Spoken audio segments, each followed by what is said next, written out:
Salut, c'est Pauline de Lina. J'ai envie de vous parler d'un endroit un peu magique. Madeleine, la plateforme de streaming de Lina. Oui, vous allez me dire, encore une. Mais elle a ce petit truc en plus. Chaque semaine, je choisis pour vous des films rares. Les premiers Chabrol, Corneau, Godard. Des séries cultes. Je vous emmène faire un tour en torpedo avec les Brigades du Tigre. Ou réfléchir avec Marguerite Duras sur un plateau de Bernard Pivot. Je vous ai dit qu'on riait sur Madeleine, avec Jacqueline Maillan, Maria Pacôme, les reines du théâtre. Madeleine, c'est tout ce que la télé a fait de mieux, en long et en illimité. 2,99€ par mois sur tous vos écrans, sans engagement, et en plus, le premier mois est offert. Alors vous venez ? À très vite sur Madeleine. Ina, podcast.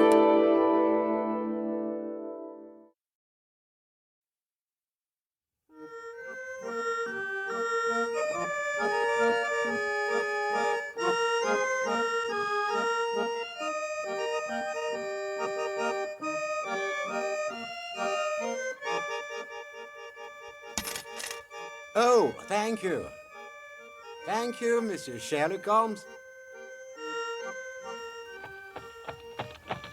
La radiodiffusion télévision française vous présente une production de Maurice Renaud, Les enquêtes de Sherlock Holmes, réalisée par Abderrizquer d'après l'œuvre de Sir Arthur Conan Doyle.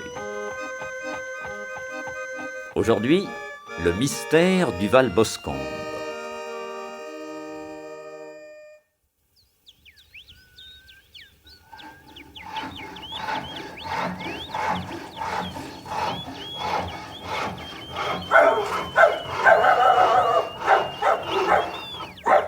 Salut, Teddy.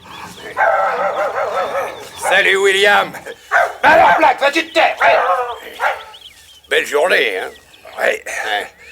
Vers 2h, j'ai bien cru que le temps allait se gratter. Dis donc, qu'est-ce qu'on m'a raconté?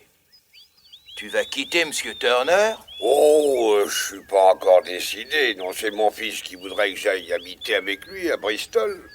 Fais pas ça. Tu t'habitueras jamais. C'est ce que je me dis.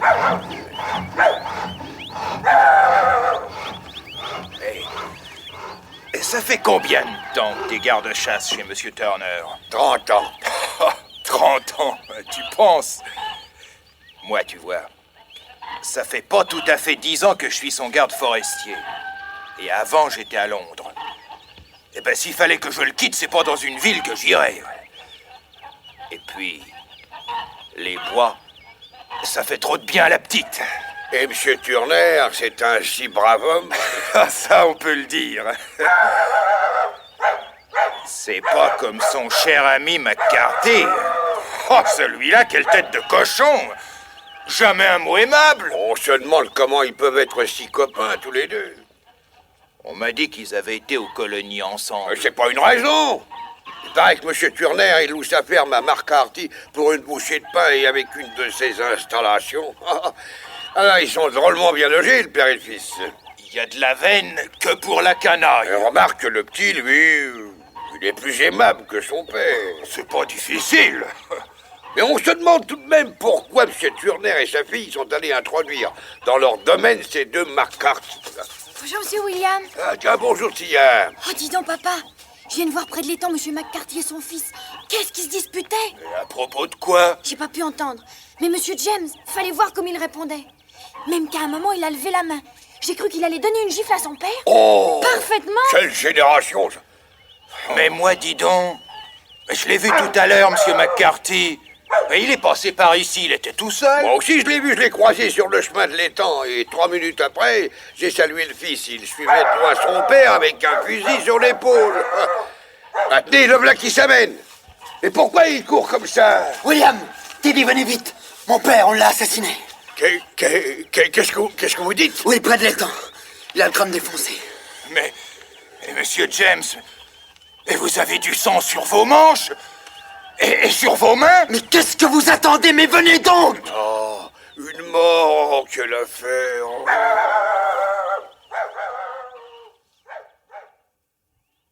Vous oubliez, monsieur McCarthy, que la petite vous a vu lever la main sur votre père. C'est possible, monsieur l'inspecteur, mais ça ne prouve pas que je l'ai tué. La tête du pauvre homme a été défoncée par plusieurs coups d'un instrument très lourd. La crosse de votre fusil, probablement. Mais vous voyez bien que sur la crosse de mon fusil, il n'y a pas de sang. Vous l'avez essuyé, pardi. J'en avais bien sur les mains et sur mes manches. Si c'était moi l'assassin, j'aurais commencé par me laver. Vous n'en avez peut-être pas eu le temps. Mais qu'est-ce qu'il faut que je vous dise pour vous convaincre? Racontez-moi plutôt comment les choses se sont passées. Voilà. J'étais parti en voyage depuis 3 jours, malgré la volonté de mon père. Et je suis rentré à la ferme vers 2 heures cet après-midi. Papa était sorti. Il avait dit à l'un des valets qu'il avait un rendez-vous à 3 heures.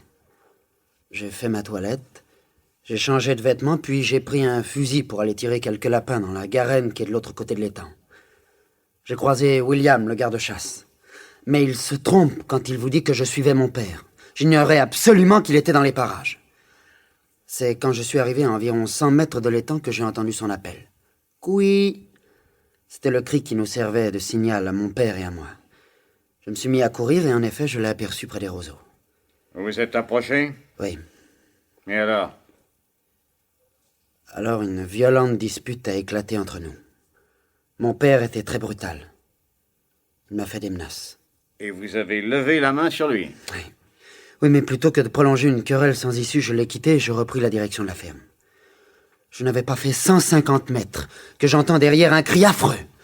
Je reviens sur mes pas en courant et je trouve mon père expirant sur l'herbe avec de graves blessures à la tête. Je laisse tomber mon fusil et je le prends dans mes bras. Il perdait connaissance. Je restais agenouillé près de lui quelques instants, puis je me précipitais chez Teddy, le garde forestier, pour demander du secours. Votre père vous a-t-il dit quelque chose avant d'expirer? Il a murmuré quelques mots. Lesquels? J'ai compris qu'il parlait d'un rat. Un rat? Et pour vous, ça peut avoir une signification? Non. Je crois qu'il délirait. À quel sujet vous êtes-vous disputé avec votre père? Je ne peux pas le dire. Vous ne devez rien cacher à la police, vous le savez. Je peux vous jurer que le sujet de notre dispute n'a rien à voir avec le drame qui a suivi. Oui, ça c'est vous qui le dites. Mais ce sera à un tribunal d'en juger. En tout cas, votre refus de répondre va aggraver singulièrement votre affaire. Tant pis. À votre aise. Vous m'avez dit tout à l'heure que ce cri de couille était un signal habituel entre votre père et vous. Oui. Il savait donc que vous étiez rentré de voyage. Non. S'il l'ignorait, comment se fait-il qu'il ait poussé ce cri? Et vous avez aperçu? Non. J'étais à une bonne centaine de mètres dans les fourrés. Nous ne pouvions pas nous voir. Alors, pourquoi ce cri? Je ne sais pas.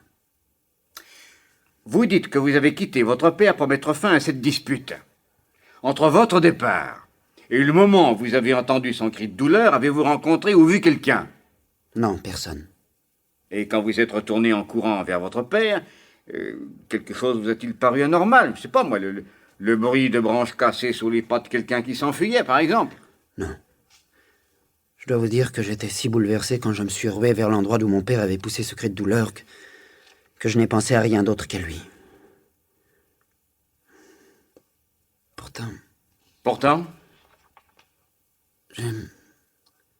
J'ai comme une vague impression que pendant le court instant où j'ai été penché sur le blessé, une forme était étendue par terre sur ma gauche.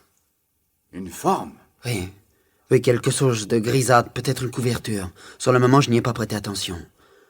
Je suis parti chercher du secours et quand nous sommes revenus, cela n'y était plus. Et vous ne pouvez pas préciser ce que c'était? Non. Non, je crois qu'il y avait quelque chose, c'est tout. À quelle distance du corps de votre père? Une dizaine de mètres environ. Bien. Bon, je vais poursuivre cette enquête sans perdre un instant. Seulement vous comprendrez qu'en raison des faits tels qu'ils se présentent aujourd'hui, je me vois obligé, monsieur James McCarthy, de vous mettre en état d'arrestation. Je le comprends très bien. Veuillez donc me suivre. Bonsoir mes chers amis, c'est le docteur Watson qui vous parle. Tels furent les premiers éléments de cette étrange affaire que j'ai appelée depuis le mystère du Val-Boscombe.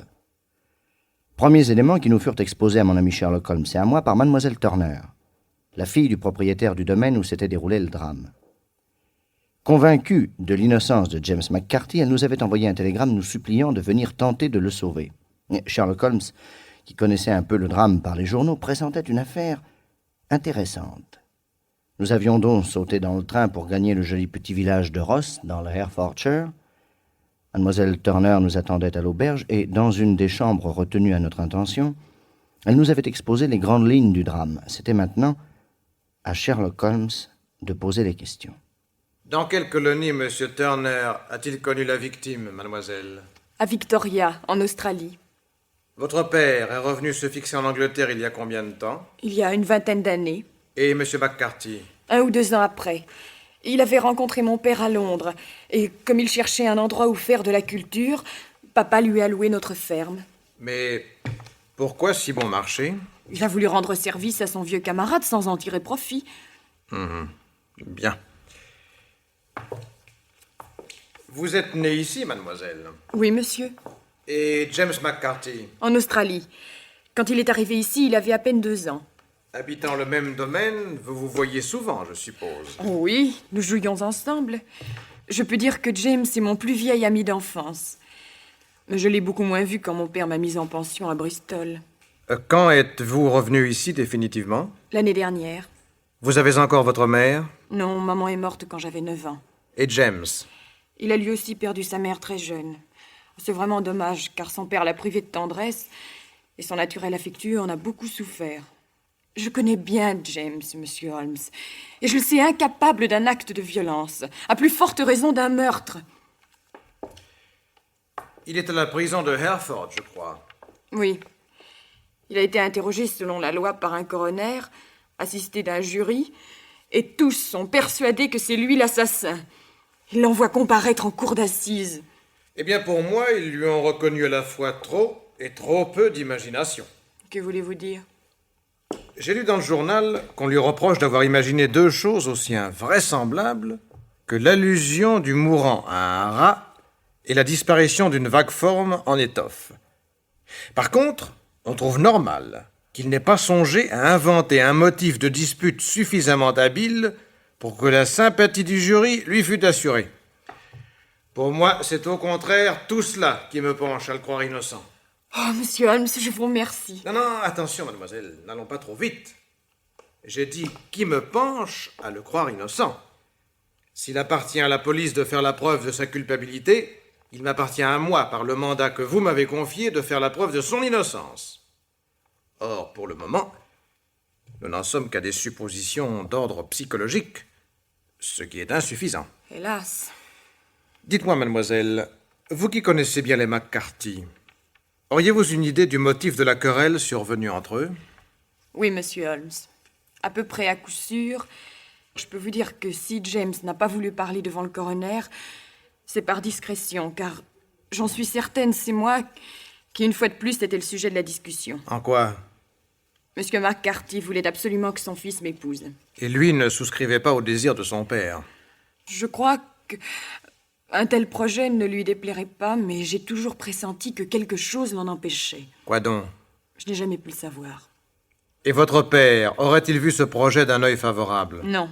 Il y était résolument hostile. Pourquoi? Peut-être rêve-t-il pour moi d'un meilleur parti. Et vous, mademoiselle, si je suis indiscret, ne me répondez pas. Quel est votre avis sur la question? Je crois que je pourrais être très heureuse avec James. Merci de la confiance que vous me témoignez. Maintenant, chère mademoiselle, j'aimerais connaître l'opinion de votre père sur l'assassinat de son ami. Quand pourra-t-il me recevoir? Je crains, hélas, monsieur Holmes, que le docteur ne le permette pas. Le docteur? Depuis longtemps, la santé de papa est déficiente et ce drame l'a profondément affecté. Il a dû s'aliter. La mort de son vieil ami semble avoir brisé le peu de ressort qui lui restait. Vous m'envoyez navré. Il est temps que je rentre à la maison. Il doit s'inquiéter de mon absence. Je veux espérer que demain, il se sentira mieux. En attendant, je vais demander une voiture qui nous conduira à la prison. Je voudrais bavarder avec James McCarthy. Oh, merci, monsieur Holmes. J'avais préparé ce petit mot pour lui, à tout hasard. Ayez la bonté de le lui remettre. Je lui dis que c'est moi qui vous ai prié de vous occuper de lui. Il aura une entière confiance en vous et, qui sait, peut-être vous avouera-t-il à vous des choses qu'il n'a pas voulu dire à la police. Mademoiselle Turner prit congé de nous et Sherlock Holmes commanda une voiture. En l'attendant, il relut dans l'hebdomadaire local un résumé de l'enquête et il me tendit l'article pour connaître mon point de vue médical. Voyez, Watson, il y a certaines précisions qui me semblent intéressantes. Oui.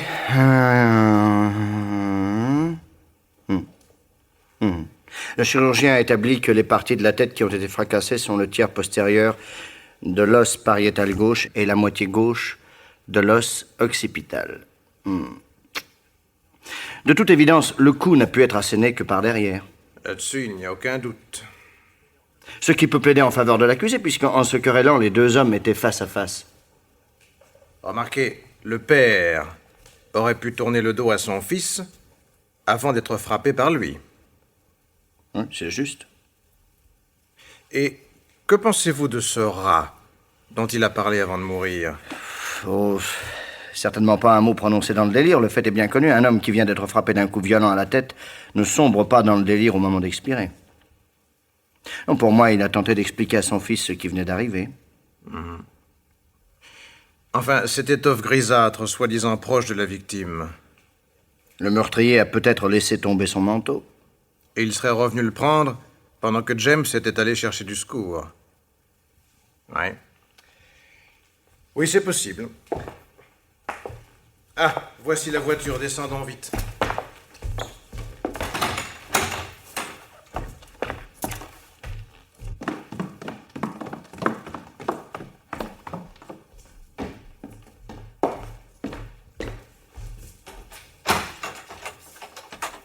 Cocher, à Hereford, s'il vous plaît.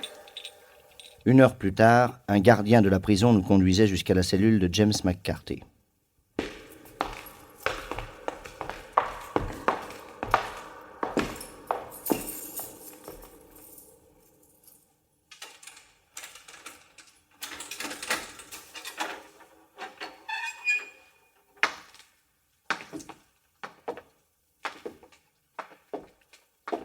Bonjour, James. Je suis Sherlock Holmes. Monsieur Sherlock Holmes, vous ici? Mademoiselle Turner m'a demandé d'étudier votre affaire. Elle est convaincue de votre innocence. Voilà un mot qu'elle m'a prié de vous remettre. Merci.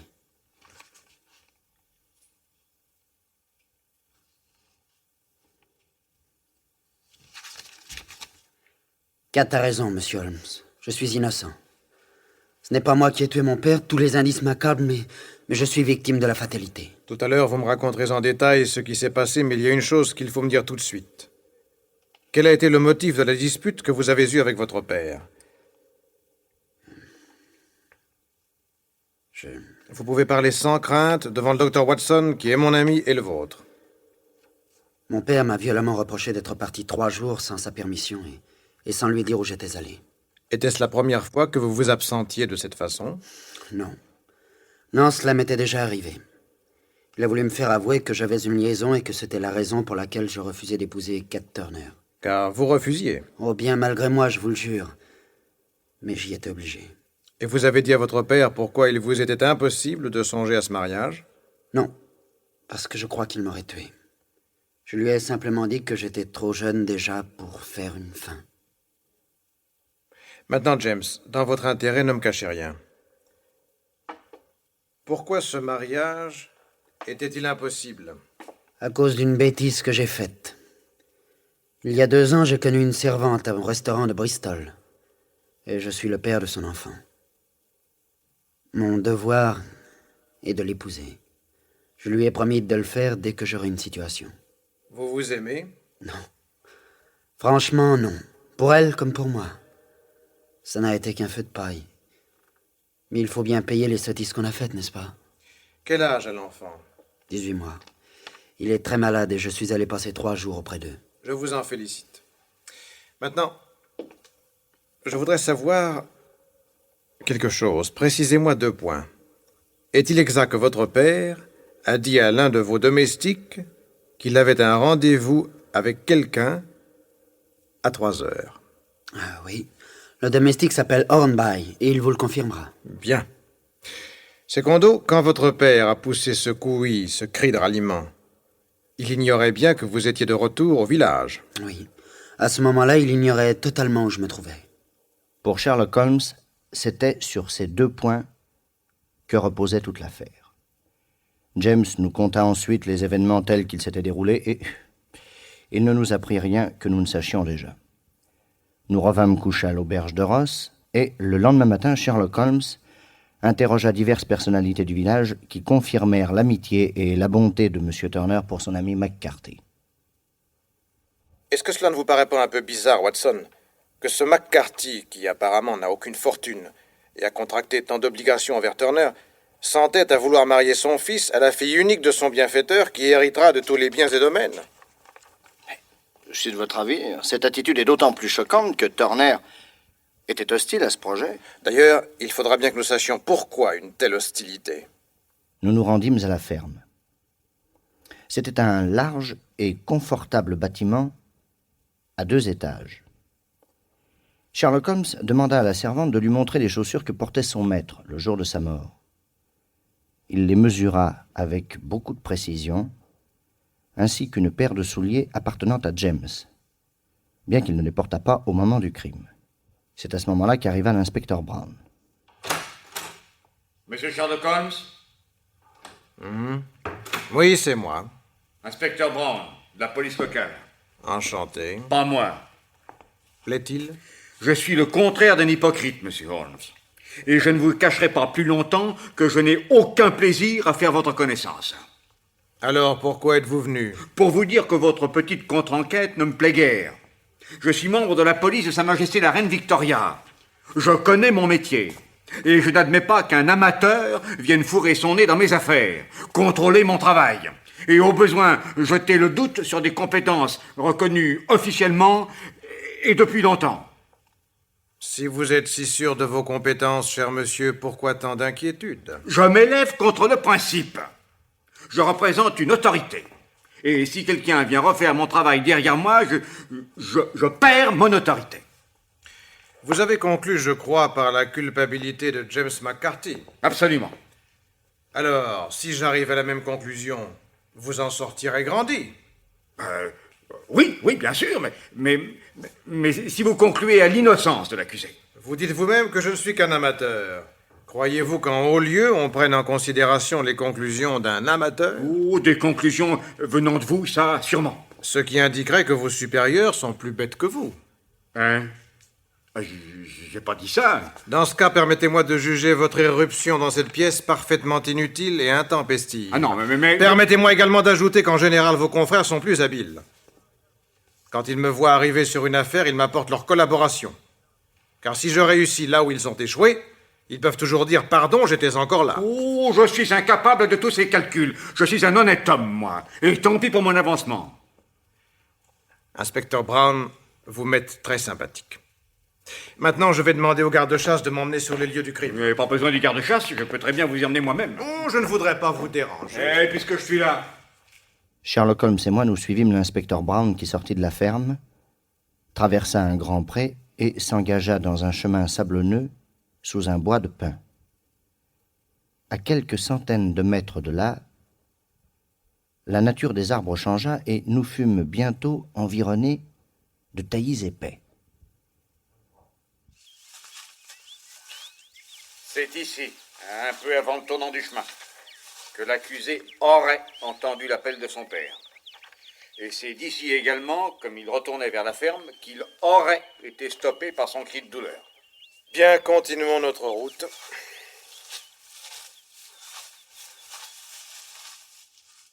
Après le tournant, le chemin menait en ligne droite à l'étang bordé de roseaux.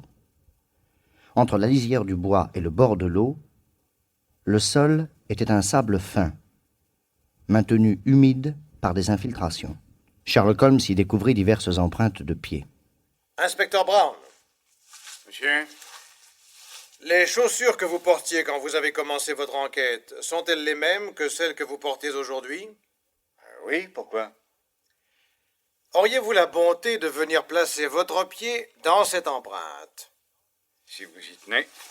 Je vous remercie. Voici donc vos pas à vous. Pourquoi êtes-vous allé jusque dans l'étang? J'ai fouillé parmi les roseaux avec un crochet. Je pensais que peut-être l'assassin y avait jeté son arme. Votre pied gauche qui se tord vers l'intérieur se retrouve partout. Une taupe pourrait vous suivre. Je vous facilite le travail. Et je vous en remercie. Où se trouvait le corps exactement?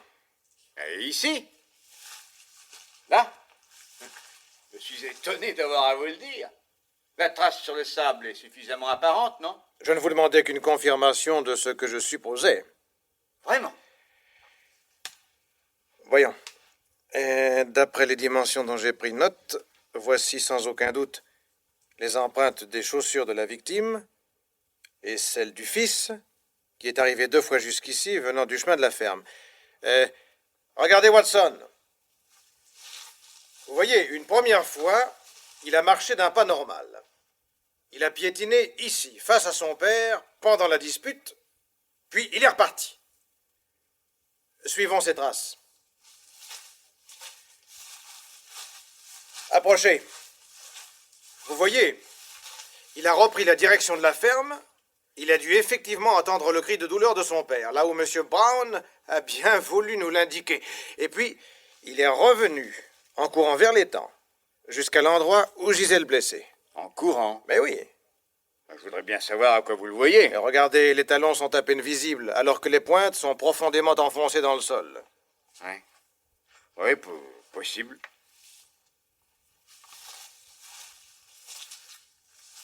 Oh, mais voilà quelque chose de beaucoup plus intéressant. Quoi donc? Venez voir. Tenez, regardez ces empreintes de semelles cloutées. Et cloutées avec des clous taillés à 6 facettes. Ah, elles nous révèlent la présence d'un 3e personnage. C'est bien votre avis, n'est-ce pas, Monsieur Brown? Un 3e personnage. Vous croyez? Mais voyez vous-même le sol, inspecteur. Ces semelles cloutées sont venues de ce taillis là-bas et sont allées jusqu'à l'endroit où est tombé le corps.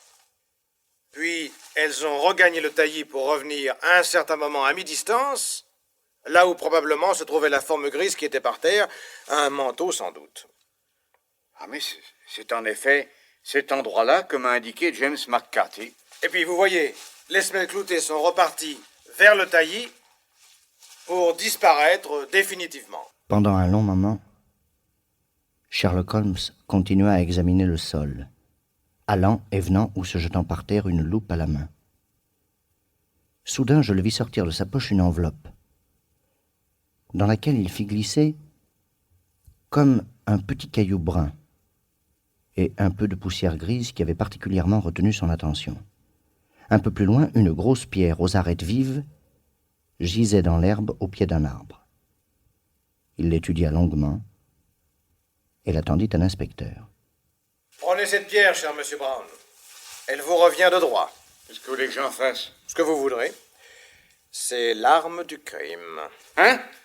Qu'est-ce que vous racontez? Et comment savez-vous? Sous cette pierre, l'herbe était haute, elle n'était donc là que depuis quelques jours. D'autre part, ces arêtes correspondent exactement aux blessures reçues par la victime. Watson, regardez là. Vous êtes bien de mon avis, n'est-ce pas? Pardon.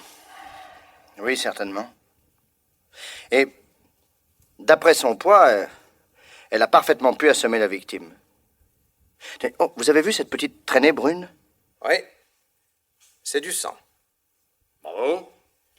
Et au sujet du meurtrier, monsieur Holmes, auriez-vous fait des constatations tout aussi intéressantes? Mon Dieu, je peux vous dire que l'assassin est un homme de grande taille, gaucher, qui boite de la jambe droite, qui fume des cigares indiens avec un fume-cigare et promène dans sa poche un canif émoussé.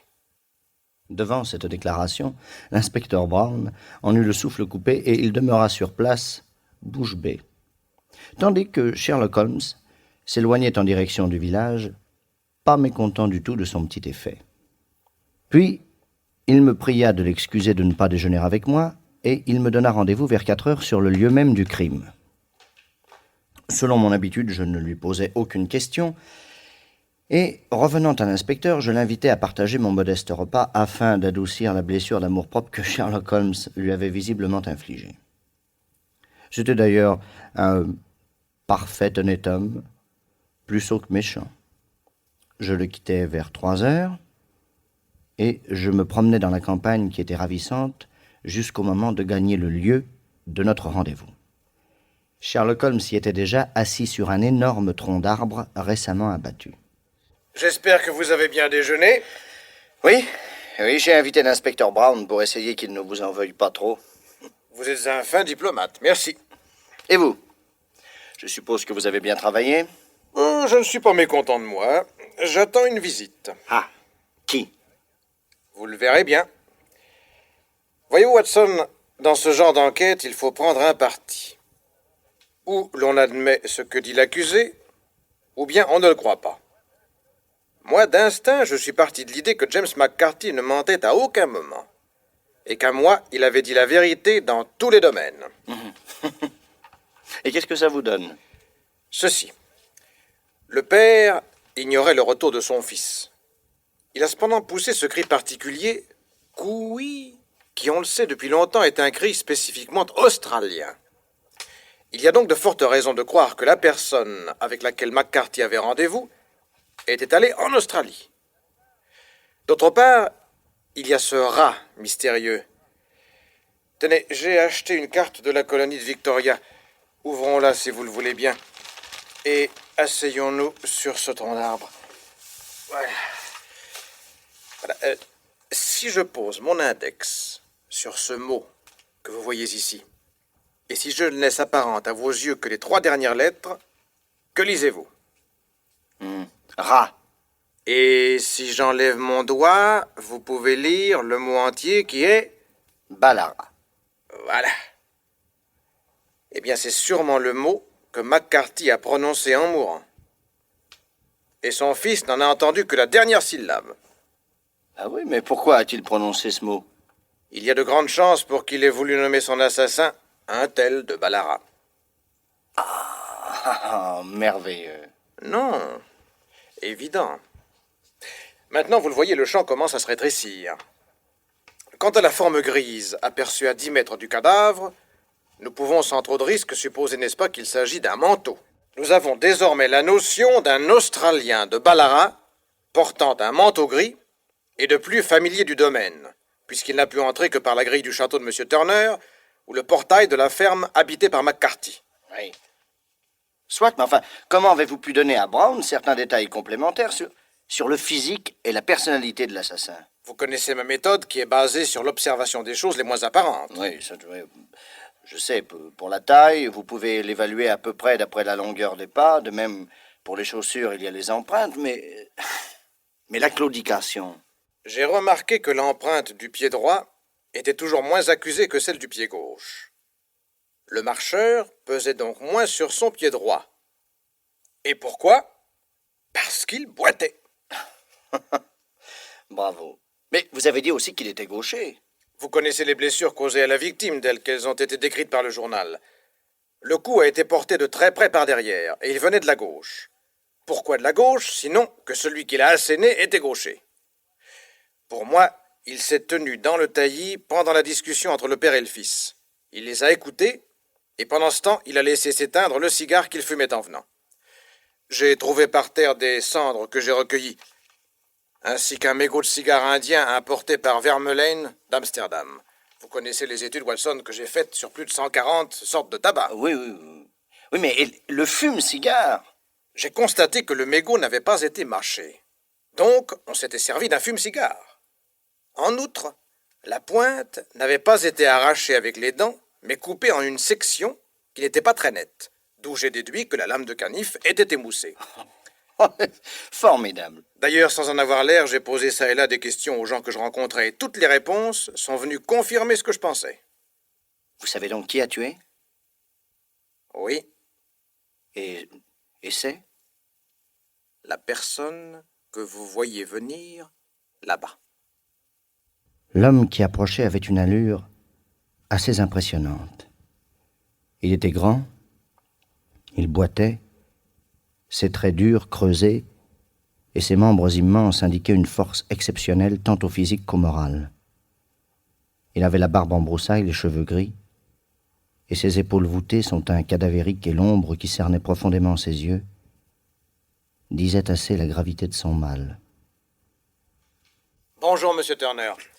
Je vois que vous avez reçu mon billet. Je vous ai fait venir ici afin d'éviter tout scandale. Je vous en remercie. Ce monsieur est le docteur Watson? Oui. Asseyez-vous et dites-nous la vérité. C'est vous qui avez tué McCarthy, n'est-ce pas? Oui, et je vous jure que je me serais dénoncé si les choses avaient mal tourné pour James. J'aime à vous l'entendre dire. Ah, j'aurais parlé tout de suite si je n'avais pas eu ma fille qui me porte une immense tendresse. Enfin, elle sera anéantie quand elle apprendra que je suis arrêté. Nous n'en arriverons peut-être pas là.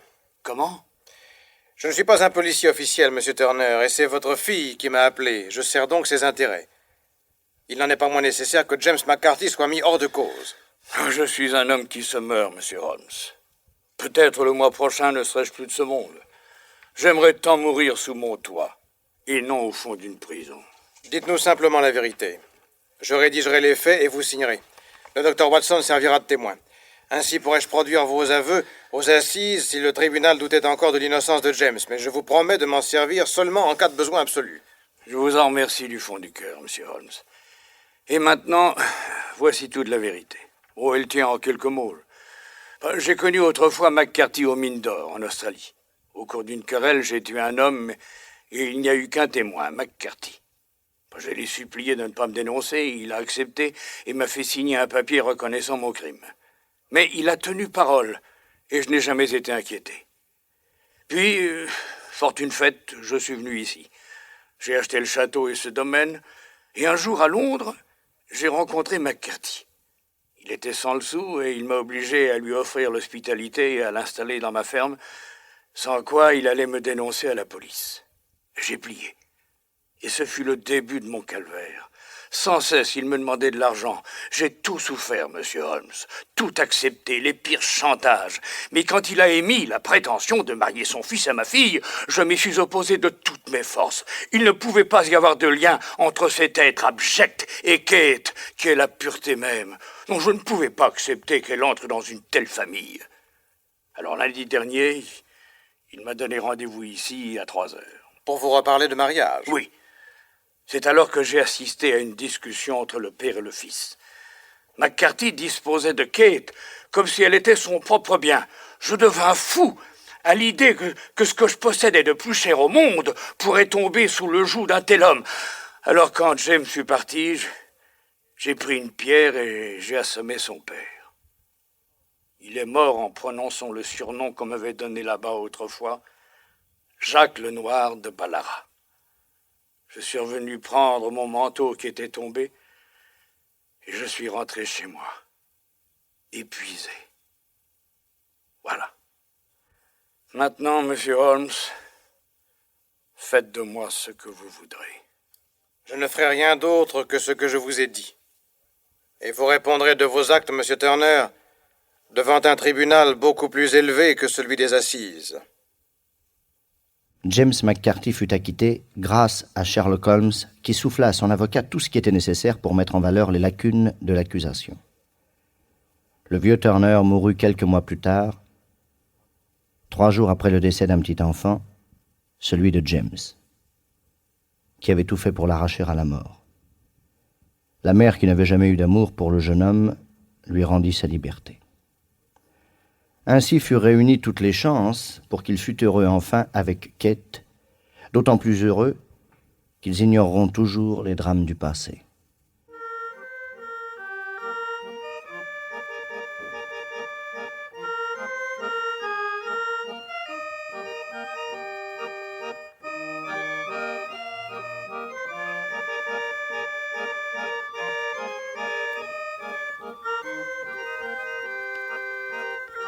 Dans la série Les enquêtes de Sherlock Holmes, vous venez d'entendre Le mystère du Val Boscombe, d'après la nouvelle de Sir Arthur Conan Doyle. C'est une production de Maurice Renaud. Prise de son Jean Pantaloni, bruitage Henri Saint-Georges, assistant Jacques Béraud, réalisation Abderrysquer. Avec Maurice Ténac, Sherlock Holmes, Pierre Mondy, Dr Watson, et dans les rôles de Kate Turner, Geneviève Gombert, Turner, Camille Guérini, le garde-chasse Charles Lavial, le garde forestier Christian Delmas, Scylla Jacqueline Niguet et l'inspecteur Brown Georges Hubert, James McCarthy Sammy Frey.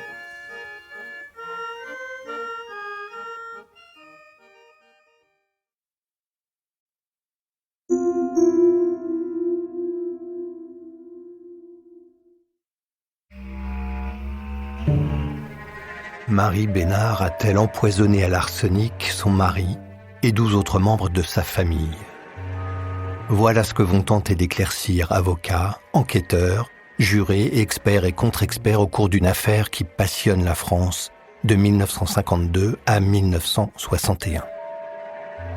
Pas moins de 3 procès seront nécessaires pour parvenir à juger celle que tout le monde surnomme alors l'empoisonneuse de Loudun.